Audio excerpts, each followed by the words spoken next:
Hi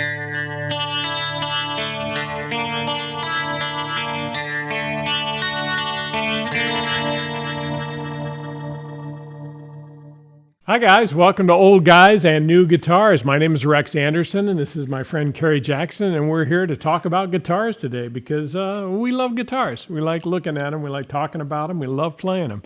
So today, for those of you that are new to our channel, our concept here is we kind of unveil a new guitar that Kerry has not had a chance to play before and get his reactions. Kerry is a studio musician here in Phoenix, and he and I have known each other for many, many years. So I try to surprise him with things that he hasn't seen or hasn't had a chance to put his hands on and see what he thinks about the guitar. So this is in an old guitar case that I got many years ago at something called the National Guitar Workshop.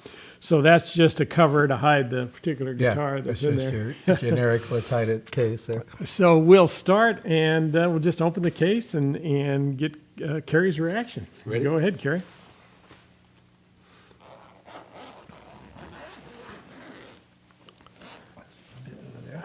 Hey, like Thinline. That's pretty. Some good looking wood. Is that mahogany? That is NATO wood. Oh, NATO. Uh-huh. Good. Yeah, that's really pretty. NATO wood means if something happens to one of the woods, all of the other woods come into. Oh no, that's the other NATO. It looks a little like mahogany, though, doesn't it? No, it looks a lot like mahogany. I thought. Yeah. And I don't It know. might be a related species too. It might be a mahogany-esque stain on it too. I don't know. But even the grain and stuff, doesn't it? It looks kind of like mahogany. Wow, and actually a Squier. It looks pretty nice. It looks pretty high quality. Yeah, so today we're going to experiment with a couple guitars that are in the lower price range. I know we've had some pretty expensive guitars on the show, but this one is certainly not one of those. It is at the top of the line of the Squier guitars, and it is a Classic Vibe Thinline 60s Telecaster. That's the official title of the guitar. Yeah, it's very much. I just was watching Antiques Roadshow, and some guy had it like, what was it, like a 63 or something, and it was like blonde version of this exact thing with the pickguard, the tele pickups, the F hole. I really like the light feel of the Thinline. Is really nice. Isn't the weight amazing? That's Yeah. what sort of. I mean, literally, when I picked that guitar up, I said, "Wow." So I've weighed that guitar, and it's let's see, what is it? 6.5 pounds, I think it was. That's great. Yeah, or 6.6 pounds, somewhere right in that range. Since we are the old guys, one thing we old guys appreciate at a gig and stuff is when the guitar doesn't weigh like 15 pounds around your neck. This is very comfy. So this guitar I picked up recently, used at a local shop here in Arizona, in the Phoenix area, out in Mesa, a shop called Zim's Guitars, and Dane out there had this hanging on his wall, and he gets lots of guitars in the sub $1,000 range. He's got quite a few things out there to choose from.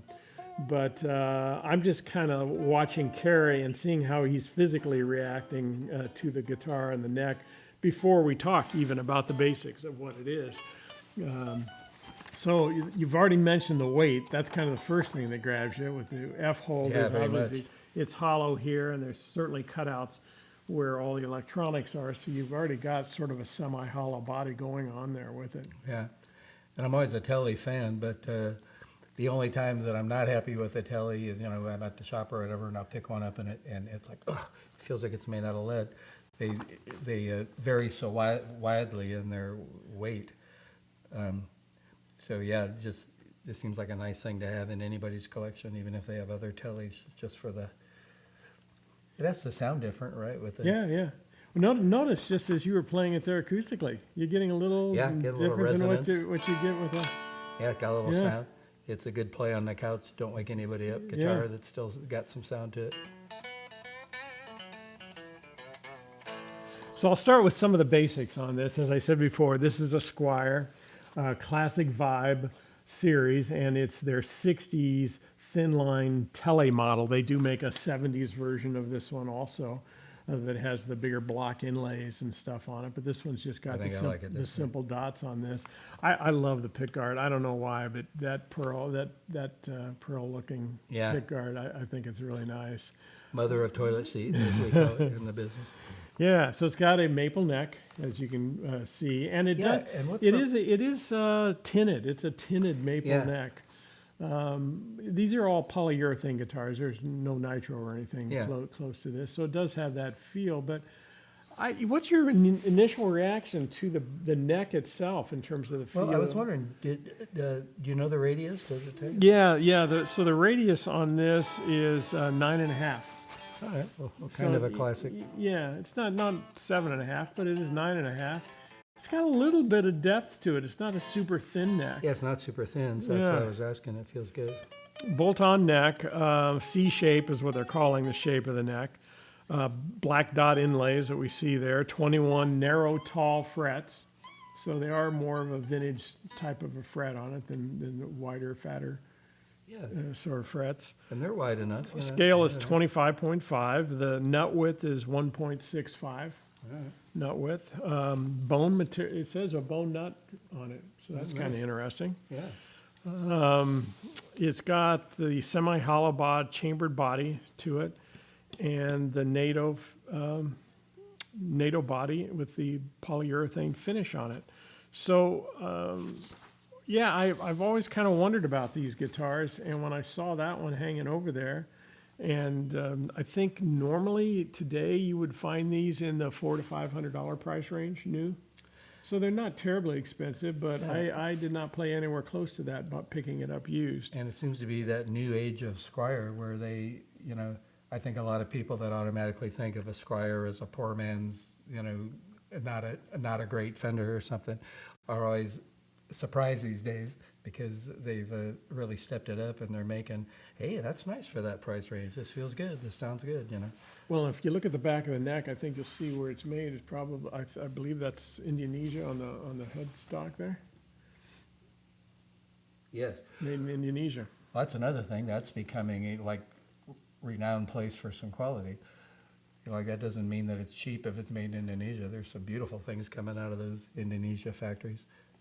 So you already saw the back of it. It's got the through body with Yeah. with the strings. That's kind of cool. Yeah. You know that's going on. It's got Fender design Alnico single coil pickup in the neck, and another Alnico pickup in the bridge. It's got master volume, master tone, three-way switch on it. The tone knobs on this were a little bit loose. I did tighten them down, but it is missing a grub screw, so it's kind of on one of them, just kind of a half of a thread on the top there. So I'll probably Feels have to good now. replace that. But it says it comes with 9s to 42 on the strings, which are pretty light. Yeah. I may end up going up to 10s or 11s on it, but then I might have to have the nut dealt with if I do that. So I thought I'll just play it for a while. Yeah, way because the way it actually is. these nines don't feel bad because of that, probably because the nut has just a little bit of height on it, so they're not like too slinky. They have some sound. I'm liking how good the frets feel. You know, like they seems like I'm getting some good natural sustain, smooth fret. Like, yeah, I'm not getting that. Yeah, and I haven't polished the frets or anything. The only thing I did was clean it up, the guitar up a little bit. I went over the guitar, cleaned it, and I messed with the pickups or the knobs on the pickups a little bit, just tightening them up and getting them nice and smooth. But Yeah, for not polishing the frets, I'm already yeah, I noticed the fret ends are pretty good. impressed The with how fret good ends they are pretty are. good. Yeah, yeah, check that If out. our friend Phil McKnight was doing his sock test, Yeah, I think it's- it'd be okay on that. You know, that really is pretty good. I don't feel any obvious sharp, snaggy. And it's got the old vintage style tuners on the top.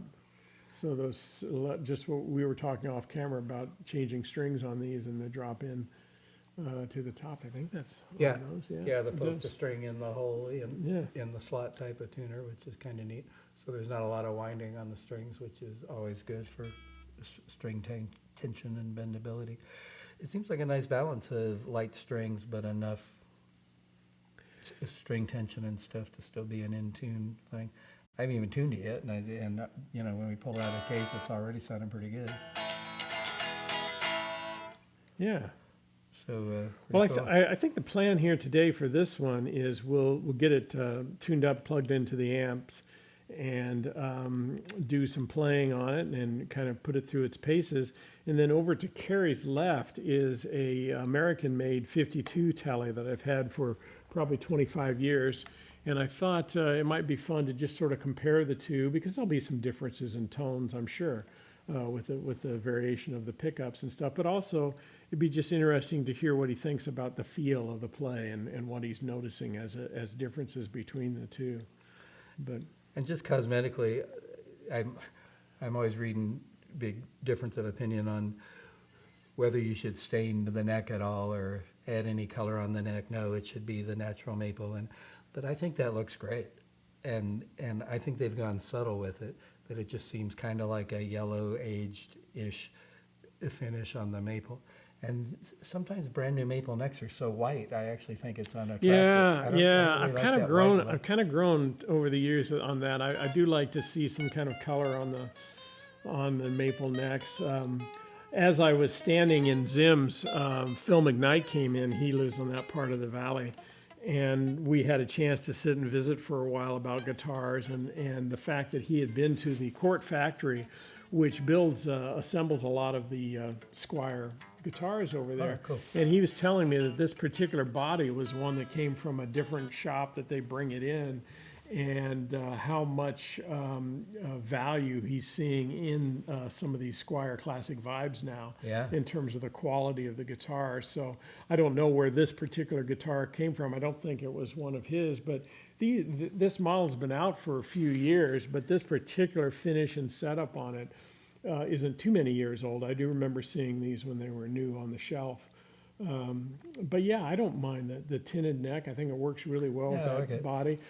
This is a used guitar. The only thing I found is some finish cracking here. But maybe somebody hit it at one time too hard. But Oh, yeah. that's about the only thing I see for Dane down at Zim's. Treated me really It does cie. seem like somebody bumped it. Yeah, in terms of buying the guitar. I actually took in a couple of old pedals and did a little bit of a trading to get this and keep the price way down. So yeah, But already has a real nice vibe and feels like a usable guitar. Not like, well, it's a Squier or anything. No, it yeah, feels like a good one. And I like that they're using Squier to make these vintage vibe things that would cost a mint if you were. oh sure, yeah. If you had an American made or a custom shop that starts to try Oh, to God. emulate some of this stuff, it would be crazy. Like the one I just saw on Antiques Roadshow that had this same design in all maple was like $20,000. So why not have one that seems like it's gonna play good, has sustain. I like the feel of the frets, and it's got the really neat vibe of that very expensive vintage guitar. It's really neat to have a thin line. It feels so light. It's under 7 pounds. You said? Yeah, Yeah. Yeah. yeah. That one. Scores big points on that. Yeah. So we'll go ahead and get it plugged in to the amps, and we'll be back in a couple minutes and see what Carrie thinks about playing it. Thanks. Hi guys, we are back. So we've got the Classic Vibe 60s Thinline Telecaster all set up and into a Princeton reverb and into the board. Carrie's also going to be using his GX100 board, so he'll put some different setups that he uses in gigs and such as he's running through the guitar. But I'll turn it over to Carrie, and we'll just check out this Thinline Telecaster from Squier. Yeah. It's so cool because when we were kids, more old guy stories, but this is such a golden age, isn't it? If you're young and you wanted to get, or if you wanted to get your kid a nice guitar because he wants to start being in bands and learning stuff. What'd you say the price range is on this? New they're in the $400 to $500 Yeah. price range. $400 to $500 price range. It was like 50 years ago. We were lucky if we liked a guitar that we got for $400 or $500. And low-end guitars that weren't the top brands would just suck. Low-end meant yuck. Yeah, you can find these out in the wild in the $250 to $300 range. Yeah. If you're searching around and wanting to find something. A lot of guys will go back in and replace some of the switches and that kind of thing, the potentiometers. Pickups, I don't know, they're pretty good pickups. You could also upgrade that, but you know, once you start throwing $400 or $500 into a guitar that costs you $200 to $300, Yeah. you're starting to get up into the Players Mexican made in Mexico Right. equipment. So maybe you're better off just kind of going to that. But go ahead, give And it a shot. I had low expectations for pickups, but I don't really hear them like this nice little clean sound is that. And you know, sometimes those are so mellow and dull that you can barely even hear them, and this one has a very nice clarity.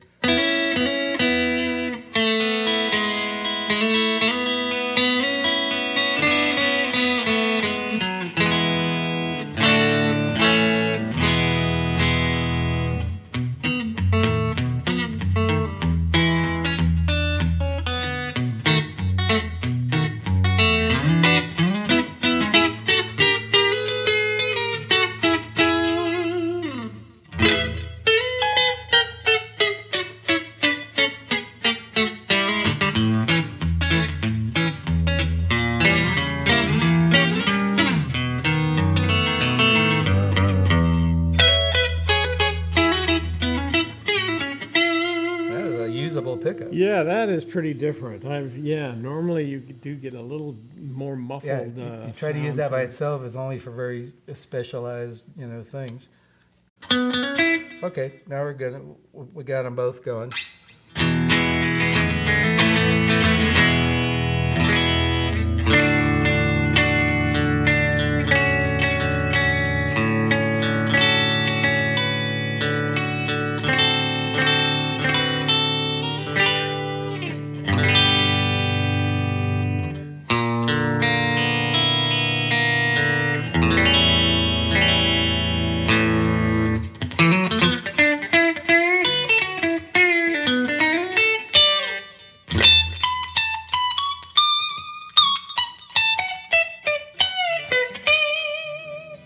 Pretty sweet.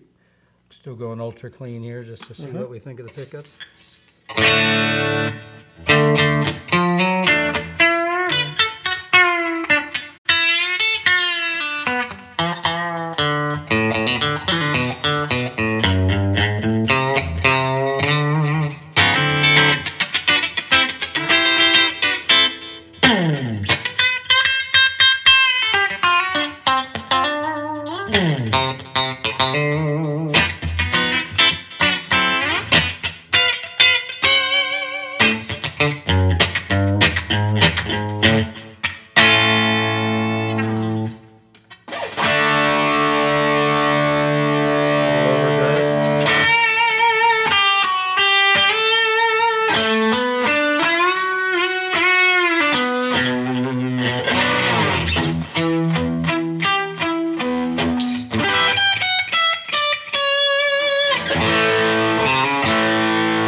That's the bridge pickup with just a little croak.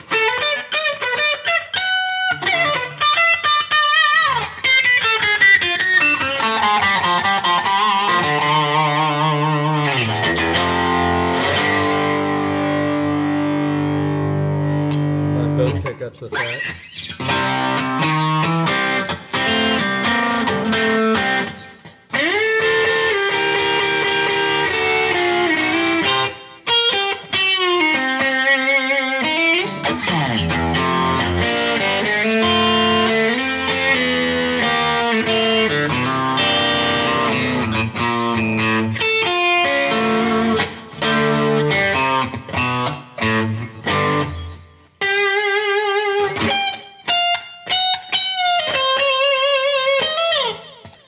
So you got a little bit of distortion going on there Just now. a little. Before Yeah. you moved over to that, what was your reaction to the clean Pretty stuff? damn good. Pretty damn good.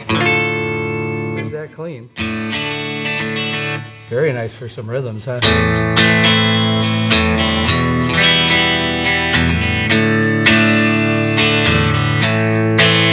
And they're not sterile clean. They got some.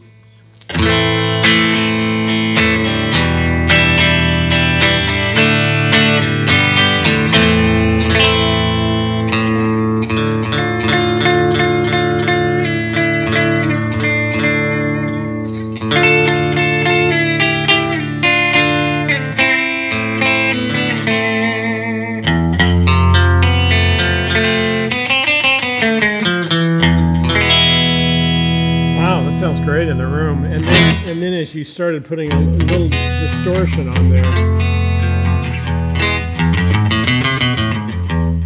You wouldn't expect that's a sound I wouldn't expect. Huh? Yeah. It seems like we got like a whole other guitar going. I know. That's surprising to me.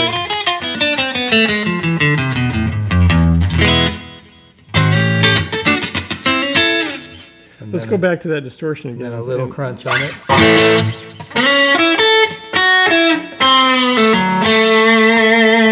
Now both. And now the bridge.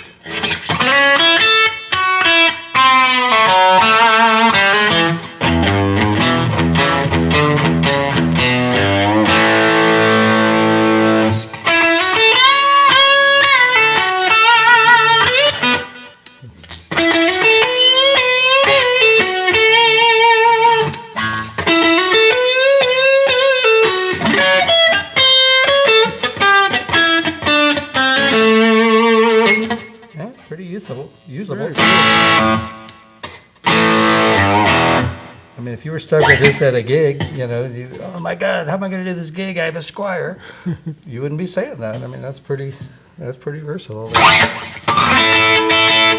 So from your perspective, it's passing the test as a usable, maybe as a, if not a main guitar, at least a backup guitar if you need another tele.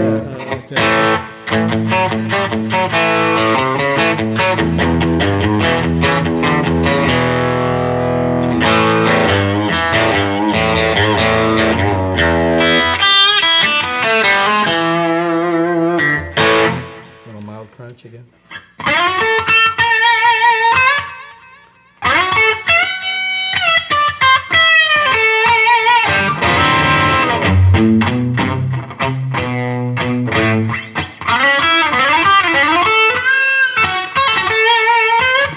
That's it. Well, let's, you know, I have a thought here as I'm listening to that. Why don't we have you play a couple of licks in clean and a couple of them distorted and kind of remember the specific licks, and then we'll plug into that 52 Tele that's sitting beside you, and let's play that and just do those same licks, and maybe I can edit it and so we can play them back to back on the video. Yeah. But yeah, come up with just a couple of things that you can repeat, and I want to kind of hear not only what it sounds like, but what you're feeling as you're playing the guitar too.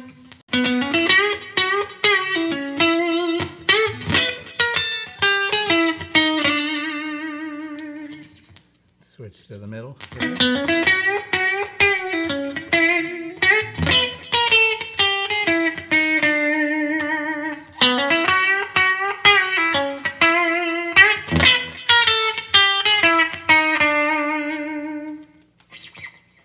Crunch here. Let's go back to the bridge. Okay. Neck. Pickup.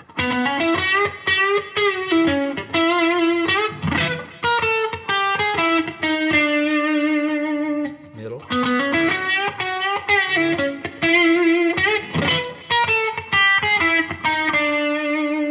Bridge.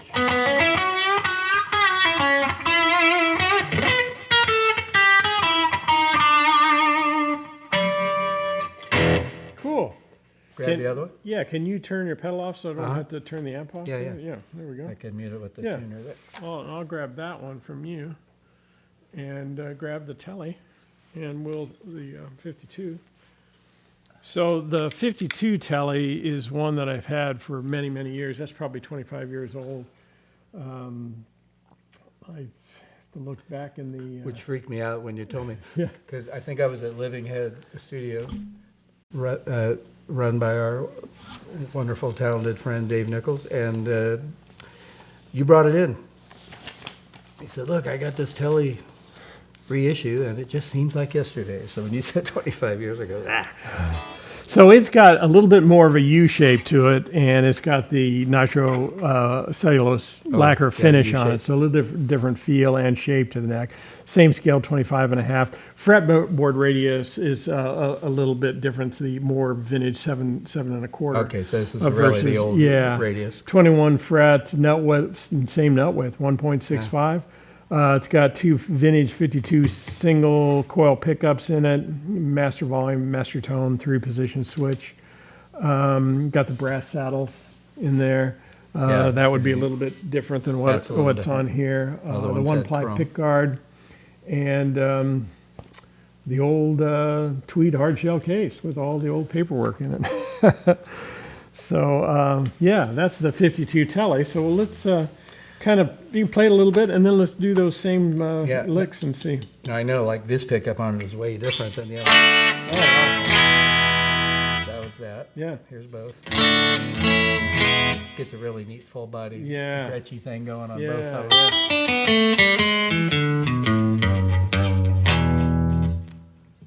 But listen by itself. Oh yeah, very different, huh? So for the Stephen Stills, you know. And you have to really EQ it in to get something out of that, huh? If you put a lot of distortion on it, But yeah, by itself, it's so...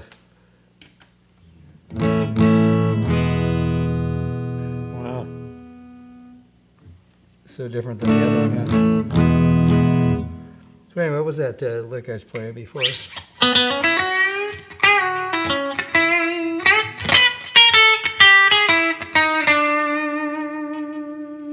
Bridge, middle.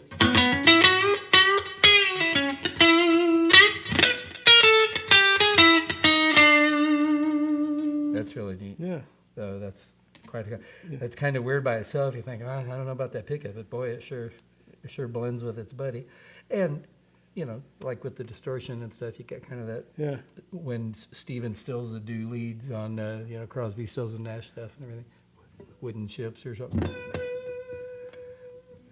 Right now it sounds pretty light. I wonder if it was closer to the strings. But it's so.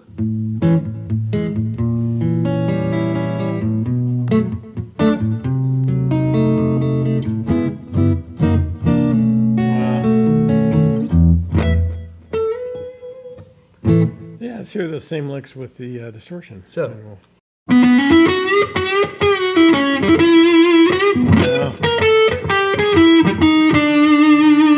Now, when I kind of distort it a lot, you start to have a little bit of that big muff, gets those overtone Fender blender, neat 60s thing going.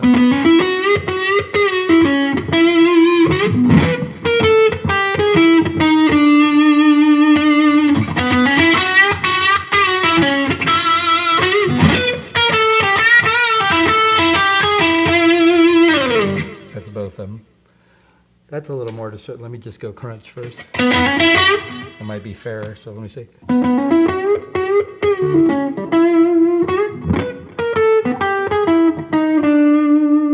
Middle.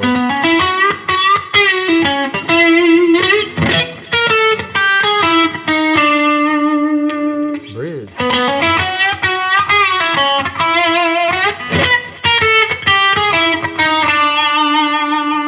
And now we'll crunch the crunch and bump it up a little more.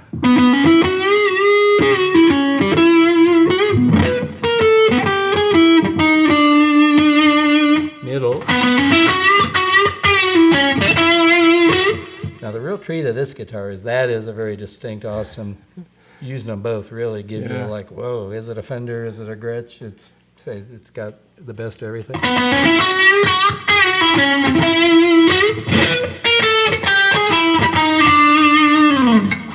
And the Twang Master bridge there.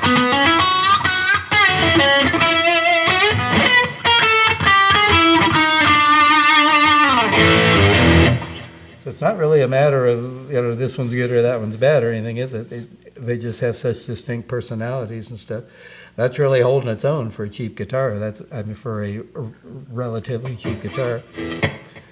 But this is sweet.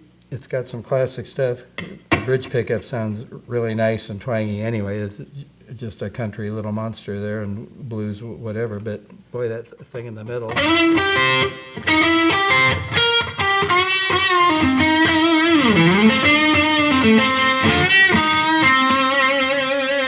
That's a real blues monster.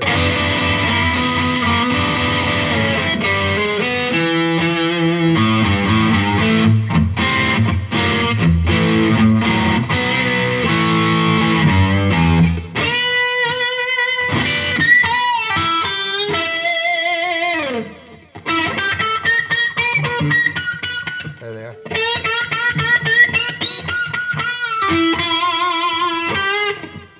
Nice. Pretty neat. Well, that's though. interesting. No, yeah, they really have two very different They are voices, different don't they? from each other. Yeah, yeah, but they're.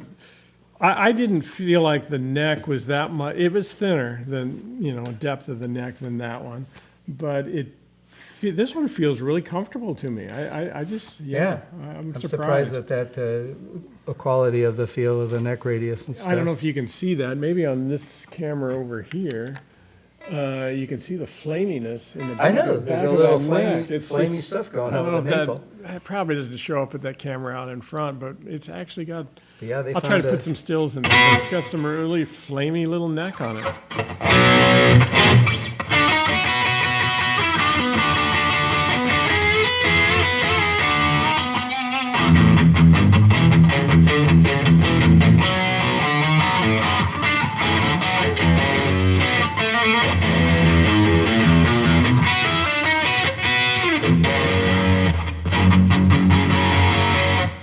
Let's do that same thing on this. We'll take it out with this. We'll plug this one in, do that same little rock and roll riff, and we'll kind of really have a nice comparison. That's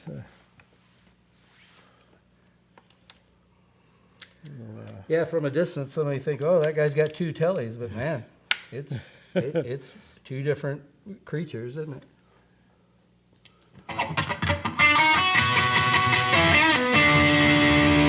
In the middle too. yeah, right there.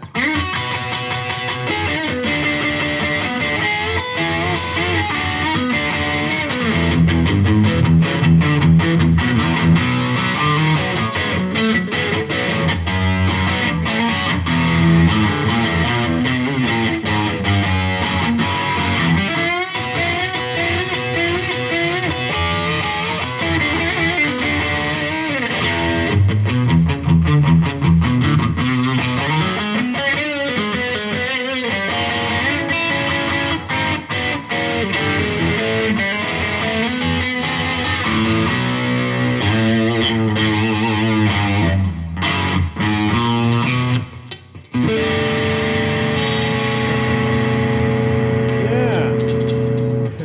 All right, well, there it is. That is the Squier Classic Vibe Thinline Telecaster, 60s version of that. And yeah, I think it really holds its own really well. I'd sure use it as a performing guitar. Well, it really does. Yeah. And like you said, you were given like the list price if you were looking around in the paper or the store or online or whatever. You might end up with $300 ish or something. Yeah. A purchase here that's a really solid guitar that no one would mind having access to. Yeah. Well, guys, thank you all for tuning in and checking out the channel. We love to hear your comments or read your comments if you'll put those below, and if you would like the channel and subscribe. We're growing our subscribers a little bit at a time, and we love the feedback. It kind of gives us different directions to go. For those of you that are over in Europe, my wife and I are going to do a little hiking trip over to England and possibly up into Scotland. And last year we were able to go over and connect with John Robeson, another wonderful YouTuber, and a bunch of his viewers. And we just had a great time hanging out with a bunch of guitar players, talking about guitars. We even took a trip to a shop with 4 or 5 of the guys from that gathering. So if you've got any recommendations for us flying into London and then on up to Scotland, we're looking at the Lake District as a possible hiking area for us. But we always love to, when we travel, we always stop at a few guitar shops, a few board game shops, because we're avid gamers, and then bicycle shops. Those are the kinds of the things that we like to look at. For the time being, Carrie and I are going to continue with this series going into 2026. We've got some other guitars to share with you, and we've got a few other things we're going to stretch out. We're also working on music all the time. As a matter of fact, today we hope to get together later in the day and talk about some songs for an upcoming Big for His Age album. And Carrie is, in addition to doing his playing for us here on YouTube, he is playing gigs out in the Phoenix area, and at the same time doing a lot of studio work. So just trying to fit our schedules together. But thanks you guys for tuning in. Kerry, anything else you want to add here at the end? Yeah, and you can kind of reach the volume knob. Oh, nice.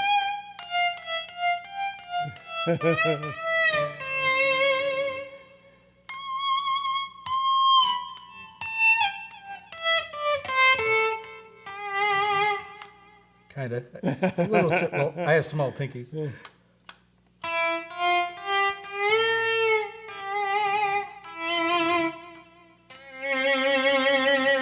There we go. All right, thanks everyone. We'll see you the next time.